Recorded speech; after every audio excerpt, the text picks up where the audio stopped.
What's going on, guys? Jazz here with another mock video. Today I have a special character for you guys. This is from my upcoming story called The Great Vanishing, and this guy's name is the False King. Now, his lore is basically he was the king's right hand, the best paladin, the best knight in the land.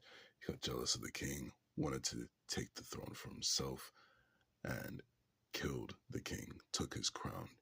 Now, in doing so, because he is not of royal lineage, he was cursed and he was mutated into this creature um, and was banished from the kingdom.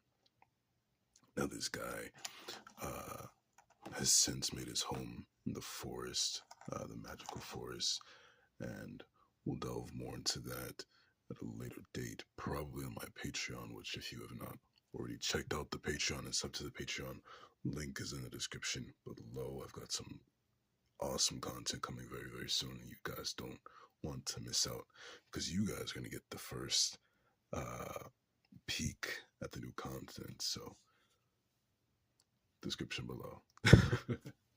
But yeah, let's get into the design of this guy. The design is very, very humanoid, as you can see with the torso up here. Very much a man's figure, a human's figure. And I'm pretty pleased with the proportions. You can see he's got a bunch of chains on him. He's got a bunch of mismatched armor. I imagine him mutating and his armor being fused with his body. He's also still got his royal garbs on, which is what the white is representing, his royal outfit. He's got gold all over his body, on his shoulders, on his wrist, on his hand here, even on this crotch plate here, which you can see I used a Ninjago crest piece there for the crest on his belt. More gold on this shoulder, more gold on the back, utilizing these gold ingot pieces. For those who don't know, I absolutely adore these ingot pieces. These are really, really fun pieces. And even these serrated, spiky bits right here, these little spikes right here. But where else? There's the knees. There's the spikes on the knees right there, and even on these three fingers here.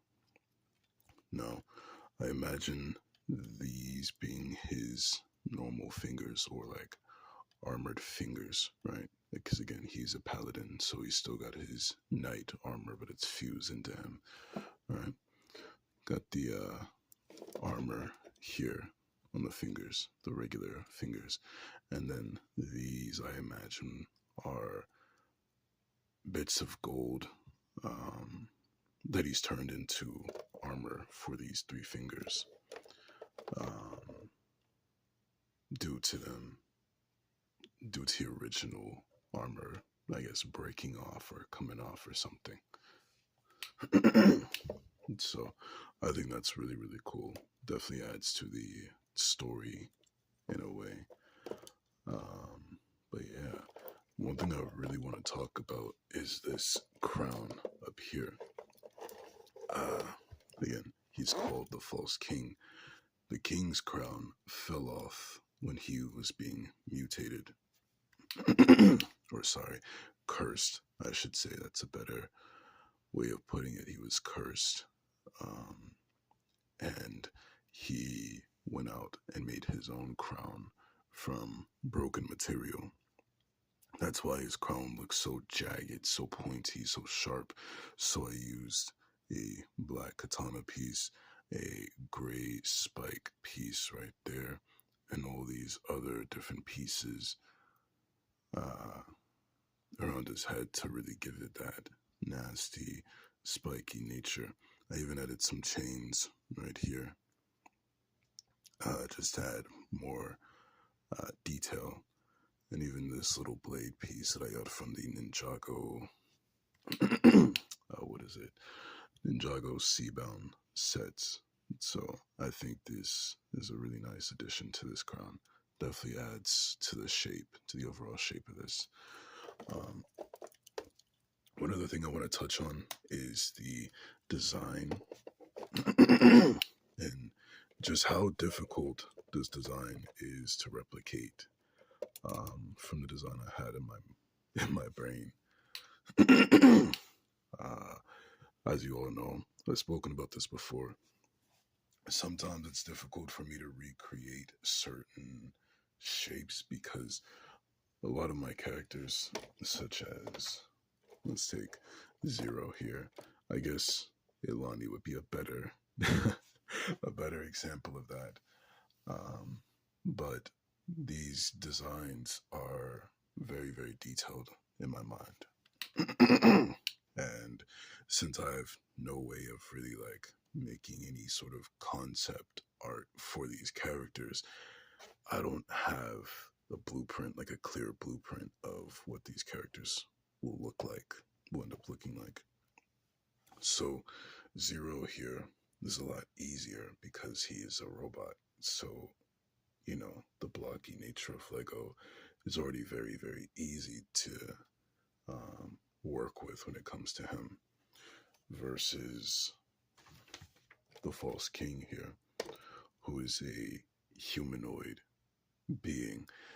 So he's got a lot of curved sections, a lot of rougher, edgier areas, such as the crown and the torso and the legs and the armor here. It's a lot difficult to kind of replicate because of the nature of the bricks that I'm having to use at this scale. So it's a little messy, but I'm liking the way it looks. Um, I do want to change the feet. I wanted these to be all black like this, and then this front toe piece to be black like it is over here. But instead, I've got gray, which the gray is fine, but I would have liked either black or dark gray. And then we have white here, which doesn't really belong, um, given that the white would be a part of his royal garb, and not his armor. So, yeah, the back here, not as clean as some of my other characters, but it's fine. I'm not complaining about it. Um, very, very few spaces to cover up these anti-studs, so it's fine. I'm not complaining about it. The last thing I want to discuss before I end this off is the articulation. And the articulation with this guy is very, very fun. And I wanted to make sure that it was fun because he is supposed to be a creepy character in the story. The head, well, the neck utilizes one of those longer mixel joints, so the head can bend a little further. Bends all the way down like that. Bends all the way back that far. Not too far because of the slanted pieces, those little slope pieces. So I think it lifts his head up to a good point. The waist is on a full 360 swivel. I'm going to move the legs because the arms very flimsy. So there we have that. He can go forward this much. One thing I like is that when you tilt him forward, he does sometimes bow. His head will sometimes droop. Wonder if I can. There you go. And so I think that's like a nice little touch to his story. Definitely adds more to his character and who he is. The back can bend like this far. So even though he can't look up that far by his neck, tilting his body back. He can look all the way up, so that's really cool. Elbows and shoulders, and the wrists, all on ball joints. Full 360-degree movement, as ball joints do. This one is a little more restricted than the other side because this side, I'm going to leave this piece off because it has a tendency to fall off given its connection point. But this has the chain attached to the back of it via these long mixel joints. See? So this one can't go back as far, but then again, he's not trying to break his arm, so just move that out the way. And then, of course, the wrists, ball joints as well. Fingers are individually articulated, like that. Now the waist here, I want to show you guys. Let me take the arms off because I don't want them getting in the way. All right, the waist here, he can move up a little bit, but I would recommend moving this out the way because it likes to bump into this little section right there. I don't know if you guys can see that because of the background, but yeah, gets in the way.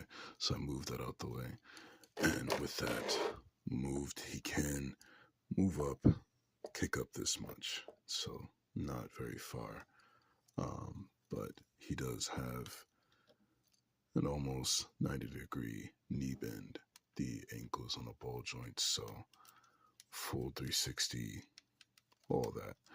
Another thing I like is that this also has those little cheese slow pieces, so you can get him in sort of a lunging pose, which I think is really cool. And yeah, that's it for the articulation. Overall, this character is pretty fun to mess around with. Articulation's fine. Even though his arms are a little flimsy, but that's just because the arms are built off of ball joints, and these are pretty heavy arms because of the amount of parts it's on them. So, yeah, but it's cool. It plays out with his story, so I'm not complaining. Let's get him in a size comparison here. I don't have Elani with me at the moment, but I do have Zero here. I love Zero. Zero's pretty cool. Since he's taller than Zero, he is in fact taller than Elani, or they're around the same height. Move this two back a little bit so you guys can get a better view of that. Yeah, he is ever so slightly taller than Elani because of that katana in his crown. So getting him out the way. Instead of Elani, I have this Evangelion statue. If you guys have this statue, you guys know what statue this is. But that's how he fares up with that. So let's go side by side. So yeah, he's taller than the statue by just a hair. So yeah, it's a little bit of a size comparison for you guys. But anyways, if you enjoyed this video, be sure to leave a like, comment, subscribe. If you don't enjoy this video, give it a thumbs down. Leave a hate comment in the comments. And yeah, also be sure to check out the Patreon. I have a lot of exclusive content coming on the Patreon as well. More story lore for my characters. You guys get early inside looks at the builds that I've got going on, what videos are coming up next, etc., etc. You guys get a lot of say-so. So check it out. Patreon's in the description below. And yeah, that being said, I love you all. Thank you guys so much for watching. This is Jazz signing off. Peace, peace.